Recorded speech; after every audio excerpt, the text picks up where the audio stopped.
तो बाजार इस वक्त एक बहुत ही दिलचस्प मोड़ पर खड़ा है। निफ्टी 26,000 के एक अहम लेवल पर है और सबके मन में एक ही सवाल है, क्या बाजार यहां से एक ब्रेक लेगा या फिर ये एक नई और बड़ी तेजी की बस शुरुआत है? तो चलिए आज इन्हीं सवालों के जवाब ढूंढते हैं।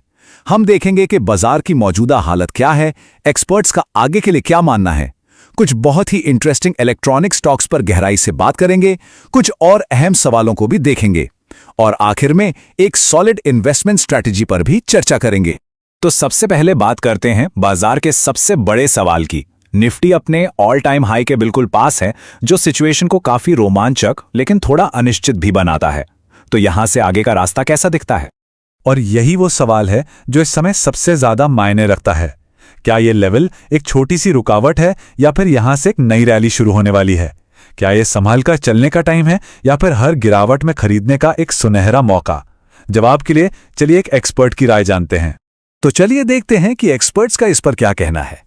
पीएचडी कैपिटल नजरिया बाजार को लेकर काफी मजबूत है। उनका मानना है कि घबराने की कोई बात नहीं है, बल्कि हर गिरावट खरीदने का एक नया मौका लेकर आ रही है।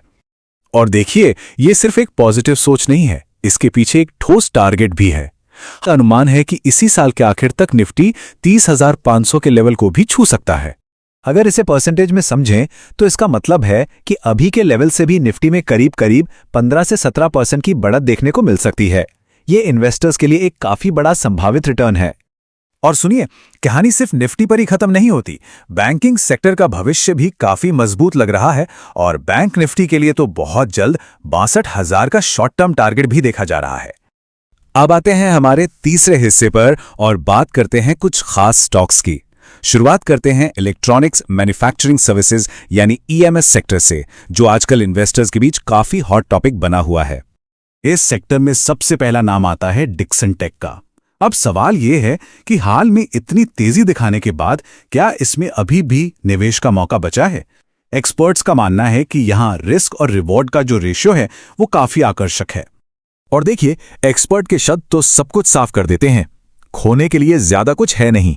इसका सीधा सा मतलब है कि उनके हिसाब से डिक्सन टेक में नीचे जाने का खतरा कम है और मुनाफे की गुंजाइश कहीं ज्यादा।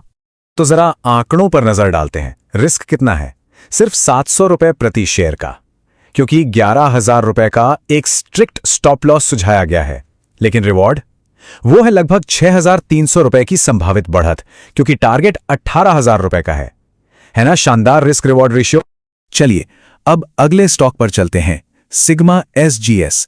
इस स्टॉक को लेकर भी एक्सपर्ट्स काफी आशावादी हैं और इसे होल्ड करने की सलाह दे रहे हैं। अब आप सोचेंगे ऐसा क्यों? इसकी वजह है इसका टेक्निकल चार्ट, जहां एक मॉर्निंग स्टार पैटर्न बन रहा है। यह पैटर्न अक्सर गिरावट के बाद एक मजबूत तेजी का सिग्नल देता है। तो सलाह यह है कि अगर यह स्टॉक 900 रुपए के ऊपर बना रहता है तो यह 1150 से 1200 के टारगेट तक भी जा सकता है। इसलिए जो लोग इसमें पहले से हैं उन्हें बने रहने की सलाह है।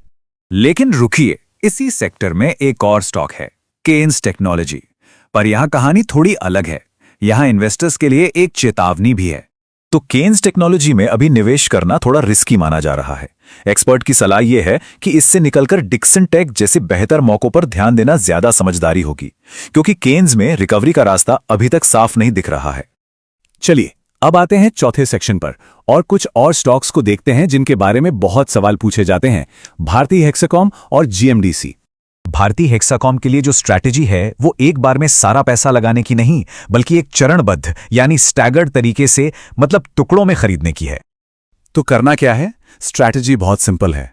कुछ शेयर अभी के भाव पर लीजिए और अगर स्टॉक थोड़ा नीचे आता है तो 1630 से 1650 की रेंज में और जोड़ लीजिए। लेकिन हां, एक बात का ध्यान रखना बहुत जरूरी है, 1523 रुपीस के स्टॉप लॉस को सख्ती से फॉलो करना है। अब बात करते हैं जीएमडीसी की, यानी गुजरात मिनरल डेवलपमेंट कॉरपोरेशन। हां, इसमें हाल में गिरावट आई है, लेकिन एक्सपर्ट का मानना है कि यह गिरावट असल में खरीदारी का एक अच्छा मौका है। जीएमडीसी में मौजूदा लेवल्स पर फ्रेश खरीदारी की जा सकती है और अगर कोई 2 से 3 क्वार्टर तक इसमें बना रहता है तो यहां से 20 से 25% का अच्छा रिटर्न मिलने की उम्मीद की जा सकती है। तो चलिए अब आते हैं सबसे जरूरी हिस्से पर, हमारी फाइनल इन्वेस्टमेंट स्ट्रैटेजी। इस पूरी बातचीत से हमें क्या सीखना चाहिए? चलिए कुछ जरूरी पॉइंट्स को संक्षेप में समझते हैं। तो मुख्य बातें क्या हैं? पहली, बाजार को लेकर पॉजिटिव रहिए, लेकिन अनुशासन के साथ। दूसरी, अच्छी क्वालिटी के स्टॉक्स जब भी गिरें उन्हें खरीदिए। तीसरी, हर ट्रेड में, हर पोजीशन में स्टॉप लॉस जरूर लगाइए, ये बहुत जरूरी है। और चौथी, जो शेयर मजबूत हैं उनमें बने रहिए, और जो कमजोर लग रहे हैं उनसे सही टाइम पर निकल जाइए। और आखिर में एक सवाल जो हम सबको खुद से पूछना चाहिए, अगर बाजार में यहां से 15% की तेजी आने की संभावना है, तो क्या किसी के पोर्टफोलियो में वो स्टॉक्स हैं जो इस ग्रोथ को सही तरीके से पकड़ सके? इस पर जरूर सोचिएगा।